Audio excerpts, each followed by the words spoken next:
Shalom pemirsa CBNews semua. Bertemu lagi dengan saya di dalam pembahasan buku Agama yang Bersinar. Buku ini diambil dari tulisan Nyonya Ellen G. White, di mana buku ini dituliskan dalam bahasa yang jelas, sederhana, dan indah. Sifatnya memberi petunjuk kepada orang yang mau belajar, pengharapan sejati bagi semua orang, kegembiraan kepada orang yang larut dalam kesedihan, dan kelegaan kepada yang letih. Jadi buku ini juga menyuguhkan kepada kita satu cara yang lebih baik, menyingkapkan kepada kita satu kehidupan yang lebih sederhana dan lebih manis. Semua pembaca akan penuh dengan kegembiraan dan kesukaan, bersinar menyinarkan kasihnya dimanapun kita berada. Jadi buku ini sangat indah untuk kita pelajari, karena buku ini akan memberikan petunjuk kepada kita, karena kita mau belajar untuk mengetahui bahwa kasih Tuhan itu nyata di kehidupan kita, dan juga akan menjadi harapan kita karena kita mengharapkan sesuatu yang datangnya dari Tuhan, sehingga itu akan menjadi pengharapan sejati untuk kehidupan kita. Jadi marilah kita pelajari buku ini supaya kita dapatkan sesuatu yang baru yang Tuhan titipkan dalam buku ini, dan pada saat kita dapatkannya, maka kita akan mendapatkan satu sinar kebenaran, lalu kita akan pancarkan dimanapun kita berada. Bacaan kita kali ini terambil dari halaman 115 dengan judul Demi Keuntungan Saya. Kita boleh mengambil Alkitab kita bersama-sama untuk membuka di dalam Mazmur 51 ayat 10. Biarlah aku mendengar kegirangan dan sukacita, biarlah tulang yang kau remukan bersorak-sorai kembali. Memang benar bahwa Tuhan mengasihi kita, bahwa Ia bekerja demi kebahagiaan kita, dan bahwa jikalau hukumnya selalu ditaati, kita tidak pernah mengenal penderitaan, dan tidak kurang benarnya bahwa di dunia ini sebagai akibat dosa, penderitaan, kesusahan, beban hidup menimpa hidup semua orang. Dunia ini bukanlah lapangan pawai, tetapi suatu medan pertempuran. Semua dipanggil untuk menanggung kesukaran sebagai serdadu yang baik. Seri Membinya jilid 3 halaman 276.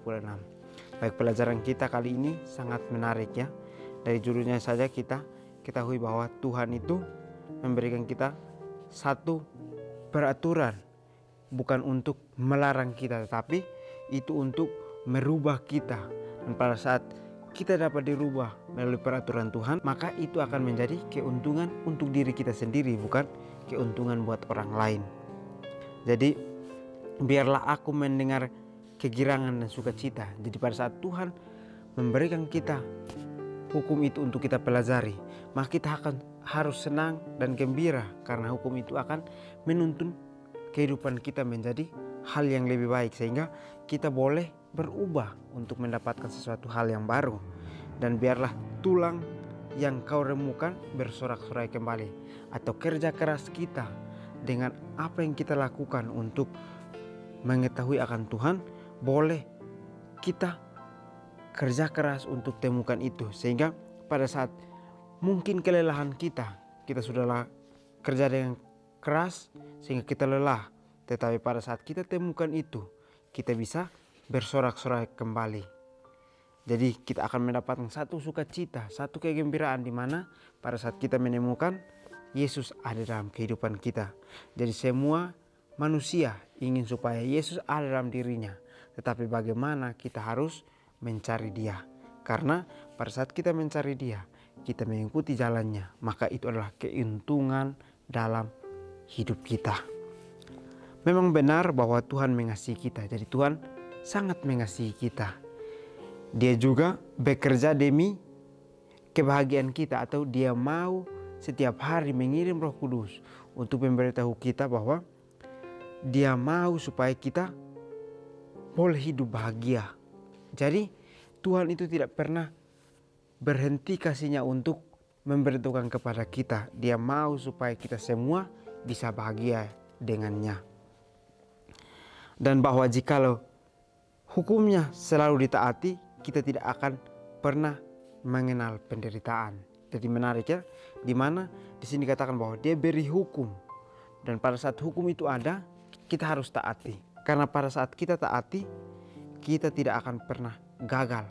Karena pelanggaran yang kita lakukan itulah penderitaan yang kita akan alami. Tetapi pada saat kita taat kepada hukumnya, maka penderitaan itu tidak akan ada dalam kehidupan kita, sehingga kita tidak akan pernah mengalami penderitaan di dunia ini. Dan tidak kurang benarnya. Jadi pada saat kita taati akan hukumnya, maka kebenaran akan kita terus terima.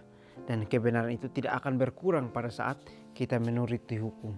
Tetapi kebenaran itu akan bertambah untuk menjadi terang yang bersinar dalam kehidupan kita. Bahwa di dunia ini sebagai akibat dosa, penderitaan, kesusahan, beban hidup menimpa hidup semua orang. Jadi hidup di dunia ini adalah hidup di dalam sebuah akibat dosa. Kita hidup di dalam sebuah akibat dosa, yaitu penderitaan, kesusahan, beban hidup itu akan selalu menimpa akan kehidupan kita. Jadi kita tidak pernah akan luput dari hal dunia yang akan menimpa akan hidup kita, untuk kita bisa masuk kepada dosa yang sudah ada dalam kehidupan kita. Jadi kita ingat di sini bahwa setiap orang yang ketahui bahwa Tuhan mengasihinya, berarti dia harus berusaha untuk menaati akan hukum Tuhan, lalu harus percaya bahwa Tuhan akan memberikan kebahagiaannya, dan juga kasih Tuhan tidak pernah henti-hentinya untuk menolong akan kehidupan kita. Jadi pada saat kita alami itu, bukan Tuhan tidak mengizinkan, tetapi Tuhan mengizinkan semuanya supaya bisa menjadi satu pelajaran kepada kita. Karena munculnya satu masalah atau satu konflik di dalam kehidupan kita bersama dengan Tuhan, berarti kita sedang diuji apakah kita bertahan atau kita runtuh untuk tidak mengikuti Tuhan. Dunia ini bukanlah lapangan pawai. Jadi tempat kita tinggal sekarang bukanlah lapangan untuk kita bersenang-senang, untuk melakukan pesta yang sangat menarik di dunia ini. Tetapi ini dunia adalah tempat medan pertempuran yang kita akan bertempur di sini. Bertempur di dalam kehidupan kita melawan akan dosa yang sudah lama ada di dunia ini.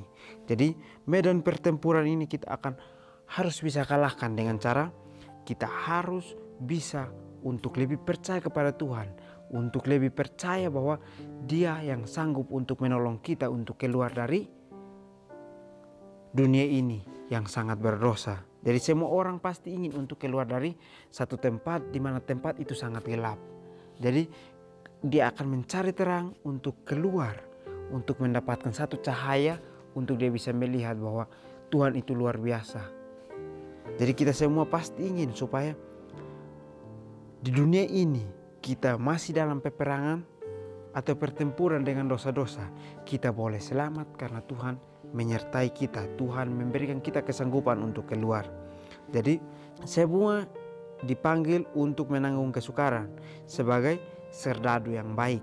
Jadi dalam seri Membina jilid 3 ini sangat menarik ya, dimana bahwa kita semua manusia, kita dipanggil untuk kita menanggung akan semua kesukaran di dalam kehidupan kita. Dan pada saat kita mengalami kesukaran, itu akan menjadi keuntungan kepada kita, karena kita akan menjadi serdadu yang lebih baik.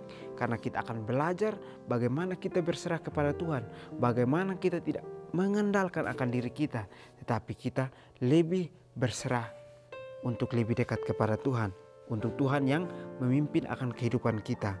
Jadi keuntungan yang kita dapatkan itu bukan datang dari diri kita, tetapi pada saat kita sudah tidak mengandalkan diri kita, sudah berserah sepenuhnya kepada Tuhan, maka kita akan mendapatkan keuntungan untuk diri kita sendiri. Jadi keuntungan itu bukan datangnya daripada hasil kerja keras kita, tetapi karena penurutan kita kepada pencipta kita. Duka cita tidak muncul dari tanah. Tuhan tidak dengan rela hatinya menindas dan merisaukan anak manusia. Apabila Ia mengizinkan pencobaan dan kesusahan, itu adalah untuk kebaikan kita, supaya kita beroleh bagian dalam kekudusannya. Jika diterima dengan iman, pencobaan yang tampaknya sangat pahit dan berat ditanggung akan terbukti menjadi suatu berkat. Pukulan yang kejam merusak sukacita dunia akan menjadi alat untuk memalingkan mata kita ke surga. Berapa banyak orang yang tidak pernah akan mengenal Yesus sekiranya kesusahan tidak membuat mereka mencari penghiburan dari Dia. Khotbah di atas bukit halaman 19 dan 20. Baik, pelajaran kita sangat menarik ya. Jadi duka cita itu bukan timbulnya dari tanah, tetapi Tuhan juga tidak rela untuk menindas akan hati manusia atau merisaukan akan hati-hati anak manusia untuk menjadi kacau. Tetapi Dia mengizinkan pencobaan dan kesusahan itu datang kepada kehidupan kita sebagai kebaikan untuk kehidupan kita. Karena itu adalah satu pelajaran yang harus kita dapatkan di sana. Karena pencobaan, kesusahan yang kita alami itu akan membuat hidup kita untuk lebih bertumbuh, untuk lebih berserah kepada Tuhan tanpa mengandalkan diri kita.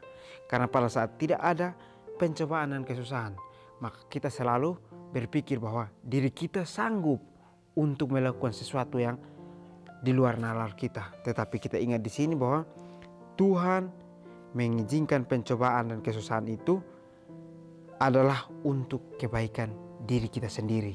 Jadi kita harus sadari bahwa pencobaan, kesusahan yang kita akan alami itu bukan sesuatu hal yang sangat terbebani untuk kehidupan kita, tetapi itu akan menjadi kebaikan untuk kita atau keuntungan untuk kita. Pada saat kita menjadikan itu sebagai kebaikan kita, maka kita akan beroleh bagian dalam kekudusan. Jadi sangat menarik ya. Pada saat pencobaan dan kesukaan hadir, lalu kita bersukacita untuk menghadapinya, maka itu akan menjadi kebaikan kita. Lalu kita beroleh bagian dari kekudusan. Jadi Tuhan itu mau supaya kita lebih berserah kepada Dia. Jika diterima dengan iman, pencobaan yang tampaknya sangat pahit dan berat ditanggung akan terbukti menjadi suatu berkat. Jadi sangat menarik di sini. Dikatakan bahwa kalau kita menerima pencobaan dan kesukaan itu dengan iman, maka pencobaan yang tampaknya sangat pahit atau sangat kelam dan berat ditanggung akan terbukti menjadi satu berkat. Jadi pada saat kita sanggup untuk menanggung akan pencobaan yang sangat pahit dan berat itu, maka pada akhirnya akan menjadi satu berkat untuk kehidupan kita sendiri, atau menjadi satu keuntungan untuk kehidupan kita sendiri, bukan buat orang lain, bukan buat Tuhan, tetapi untuk diri kita sendiri. Jadi sesuatu keuntungan yang Tuhan izinkan adalah akan menjadi satu keuntungan untuk diri kita sendiri. Jadi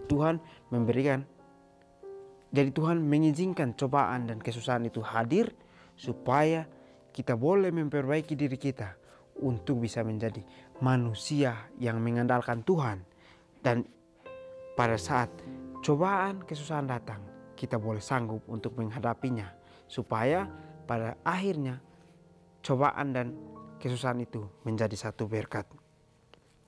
Pukulan kejam yang merusak sukacita dunia akan menjadi alat untuk memalingkan mata kepada surga. Jadi mungkin seringkali kita berpikir di sini bahwa sukacita kita di dunia ini sudah sangat cukup, sehingga kita tidak mau untuk tinggalkan sukacita dunia ini. Tetapi kita ingat di sini bahwa pukulan yang kejam yang merusak sukacita dunia akan menjadi alat untuk memalingkan mata kita ke surga.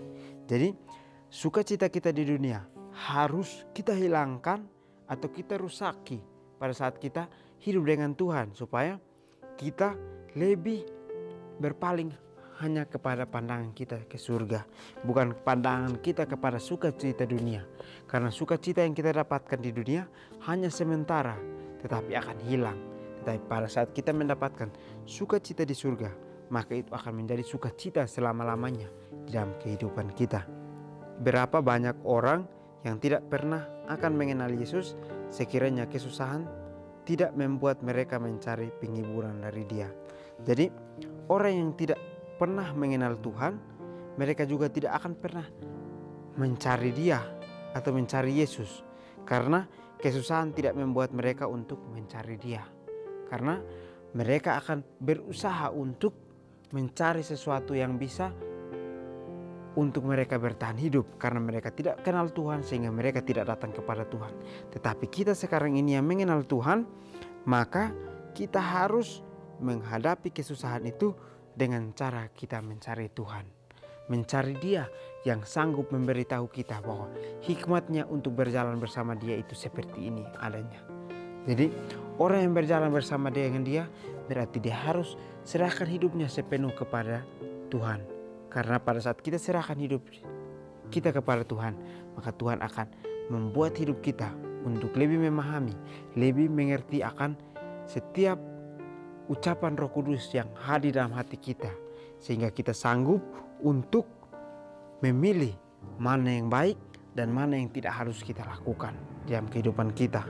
Jadi pada saat kita mencari Tuhan, kita harus bersyukur karena Tuhan masih mengizinkan hidup kita untuk menjadi orang yang lebih berserah, orang yang mencari sesuatu yang mungkin tidak kenal atau mungkin tidak bisa dia jalani sendiri, sehingga pada saat kita mengandalkan Dia, itu akan menjadi keuntungan kita karena Dia memberikan kita jalan untuk kita berjalan.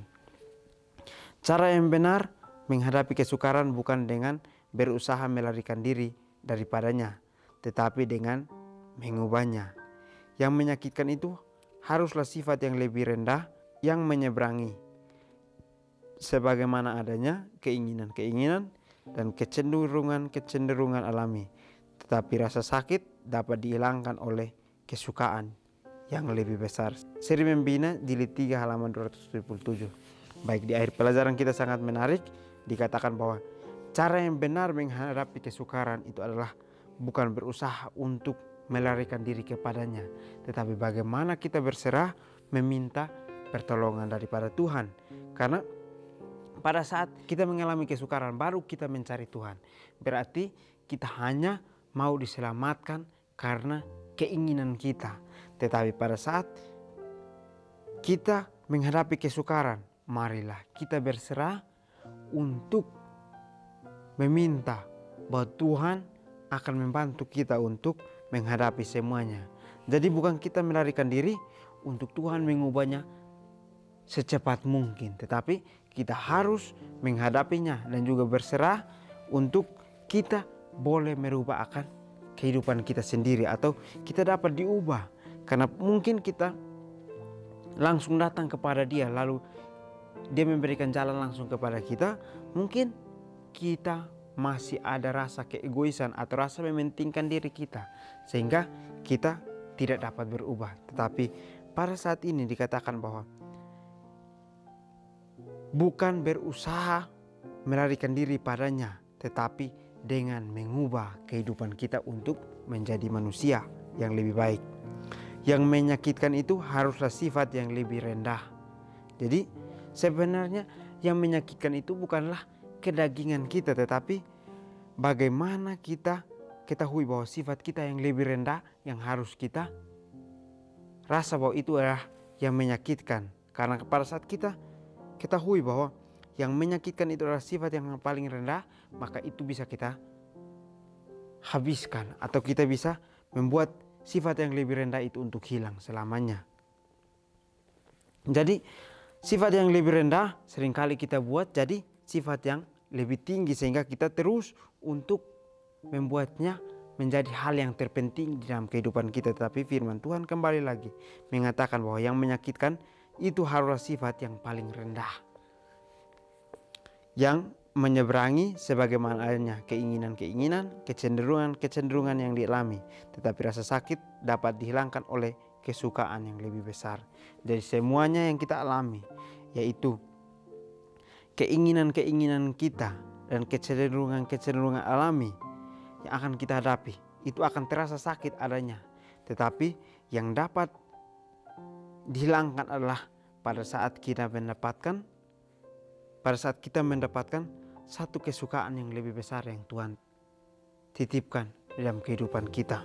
Jadi sesuatu yang kita dapatkan, kita akan menjalani proses yang sangat luar biasa. Karena pada saat proses kita jalani, mungkin ada rasa yang ingin untuk kita tidak mau lanjutkan. Ada rasa pun yang maunya langsung terjadi pada saat itu juga. Tetapi proses itu akan berjalan sesuai dengan rencana Tuhan. Tidak ada proses yang lama, tidak ada proses yang cepat. Tetapi semua proses Tuhan izinkan supaya boleh berjalan, supaya semua boleh sempurna seutuhnya. Jadi pertobatan kita kepada Tuhan adalah keuntungan untuk diri kita, bukan untuk orang lain atau untuk Tuhan. Tetapi keuntungan itu adalah keuntungan untuk diri saya dan saudara semua. Sebab itu marilah kita bersuka cita karena kita diberikan pencobaan dan kesukaan supaya kita menjadi manusia yang lebih baik. Mungkin ini saja pelajaran yang dapat saya bahas. Kiranya kita bertemu lagi di pertemuan selanjutnya. Kiranya Tuhan Yesus memberkati kita semua.